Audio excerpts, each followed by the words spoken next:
Il nous reste quelques secondes encore avant la fin de cette première partie. On va faire un point sur l'actu. C'est le face à l'actu avant le face à face. Une liste de thèmes d'actualité va apparaître sur l'écran et vous allez nous dire s'il y a des choses qui vous interpellent, quelque chose qui vous fait réagir.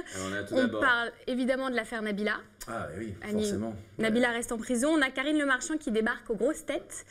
On a Cyril Hanouna en larmes chez Alessandra Sublet hier soir dans l'émission Un soir à la Tour Eiffel. Et on a Patrick Sébastien, un homme apaisé qui s'est confié à Paris Match et voilà, qui dit aujourd'hui être serein. Non mais ma petite beauté, salut, c'est Cyril Hanouna, j'adore. En larmes chez Alexandra Sublet. La dernière fois où j'étais en larmes, c'est quand ma mère m'a fait des boulettes. J'adore. Et puis bon, moi c'est vrai que si tu pas Patrick Sébastien, moi je suis un homme, je crois que c'est un homme apaisé, d'accord. Parce que je fais du yoga, tu vois, et puis j'adore surtout me tripoter le petit bonhomme en mousse. C'est la fête. C'est génial. Sur ce plateau. Merci beaucoup Dany, merci beaucoup Anthony. Merci. Tout de suite le face à face après le jingle. Allez, on y va. On est prêts, tous les deux, pour ce face-à-face. Dany, je crois que vous avez commencé très jeune à imiter. Oui, je devais avoir 12 ans, 11 ans, quelque chose comme ça. Est-ce qu'il y a eu un déclic particulier? Qu'est-ce qui a fait que, voilà, on observe son entourage, on dit tiens... Déjà, j'ai vraiment baigné dans une bulle familiale, où il y avait, où on riait beaucoup. Donc voilà, donc je me suis pas forcé à me dire j'ai envie de faire rire les gens, j'avais vraiment ça en moi. Et puis, je pense que c'est l'oreille, quoi. Je disséquais un petit peu des émissions de télé et j'arrivais à reproduire des voix, donc ça s'est fait comme ça. Et puis après, je me suis dit, allez, on fonce, quoi. Graine de star, on en parlait dans la première partie. Est-ce que c'est un petit peu un déclic aussi, une révélation? Ben, ça a été ma première télé. Ouais. Donc forcément, à un moment donné, on est exposé et on peut jauger quelque part la réaction des gens sur notre travail. Oui, et la crédibilité aussi qu'on a à imiter. Voilà, parce qu'on était aussi... les gens votaient, tout ça, donc on avait des notes. Donc voilà, c'était la première fois où j'étais en prise directe avec... parce qu'il faut de la confiance en soi quand on commence à imiter. Beaucoup de toute façon, pour faire de la scène en général, tout le monde vous dira, je pense qu'il faut beaucoup... Il faut de l'inconscience, parce que c'est vrai, il y a une espèce de folie, surtout quand on fait du one, parce que c'est vrai que quand on joue en pièce de théâtre ou au cinéma, on est entouré, il y a toute une équipe. En one, même si on a une petite équipe autour de soi dans l'ombre, quand on est sur scène, on est seul. Donc voilà, donc je pense qu'il y a une part de folie un peu, d'égocentrisme aussi, je pense, de se montrer, ça c'est clair. Et après, il y a une grosse partie de plaisir, c'est une grosse récréation en vrai, c'est une grosse récréation et on a envie qu'on partage et faire rentrer les gens dans notre univers. Voilà, et comment est-ce qu'on appréhende le fait d'imiter? Parce que vous dites que vous êtes seul, mais quand vous imitez quelqu'un, quelque part vous êtes aussi avec la personne que vous imitez. Vous rentrez dans son personnage. Il y a une espèce de schizophrénie. Oui, c'est ce que j'allais dire, c'est que finalement, quand vous imitez, vous êtes à moitié seul. Il y a quand même quelqu'un qui vous habite aussi. Oui, c'est sûr. Voilà. C'est une vraie interprétation. C'est pour ça que souvent, on dit les imitateurs ne sont pas des comédiens. Je trouve qu'au contraire, il y a un vrai jeu justement sur la voix et sur les mimiques. Je ne sais pas si je vous fais un Julien Lepers, il y a une énergie. Si je fais un Nikos, je vais être comme ça. J'ai l'impression de voir Julien Lepers en face de moi. Voilà, parce que physiquement, tout ça, ça joue. Et c'est un tout, et dans la voix, et dans le gestuel. Donc, on va regarder tout de suite des images de votre carrière. On commente ça après. Contre Sarkozy, on a gueulé. Entre la politique, la chanson et l'imitation, Dany Moreau n'a pas voulu choisir et le résultat est explosif.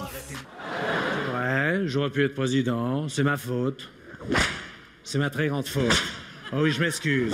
Avec sa tessiture de ténor, ce couteau suisse de l'humour transforme sa voix à volonté. Il ose Andrea Bocelli, Florent Pagny ou encore Garou. C'est un imitateur. Et quand il ne commande pas l'actualité dans ses reprises de chansons, c'est les politiques eux-mêmes qui l'imitent. On me dit, pourquoi être allé en Corrèze fêter la victoire?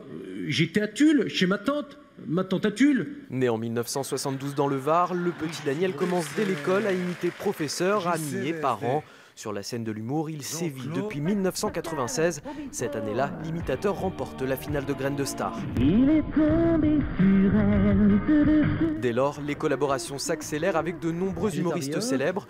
On le voit à la télé aux côtés d'Yves Lecoq, Patrick Sébastien ou Gérald Dahan. En radio, avec Laurent Ruquier sur France Inter et plus récemment Anne Roumanoff sur Europe 1. Ma maman, elle dit que vous avez rien fait de ce que vous avez promis. Mais comment? J'ai rien fait. Dany Moreau, c'est enfin une bête de scène avec pas moins de 5 spectacles à son actif, des one-man shows qu'il écrit lui-même de sa plume acérée. Bonjour, c'est Carla. Liberté, égalité, fatalité. Et une bête de scène. Une chose qui me frappe dans votre carrière, c'est que vous remplissez des salles. C'est plein. Ouais. Et pourtant, on ne vous voit pas tant que ça à la télé. Et vous avez des parrains comme Laurent Ruquier et comme Anne Romanoff. Non, mais c'est vrai, vous travaillez aux côtés des plus grands, vous avez tapé dans l'œil des plus grands aujourd'hui de l'humour. Et pourtant, on ne voit pas tant que ça. Il n'y a pas une surmédiatisation. Comment vous l'expliquez, ça? Je ne sais pas. C'est que pour l'instant, les gens n'ont pas senti avoir besoin de moi, ou les gens de télé ne m'ont pas spécialement vu sur scène. Voilà, c'est ça. C'est parce qu'ils ont peut-être une image de moi, voilà, d'un imitateur qui ressemble peut-être aux autres. C'est pour ça que c'est toujours compliqué de mêler la télé et les spectacles vivants, parce que c'est deux mondes vraiment différents qui ont besoin l'un de l'autre pour cohabiter, exister et faire de la promotion.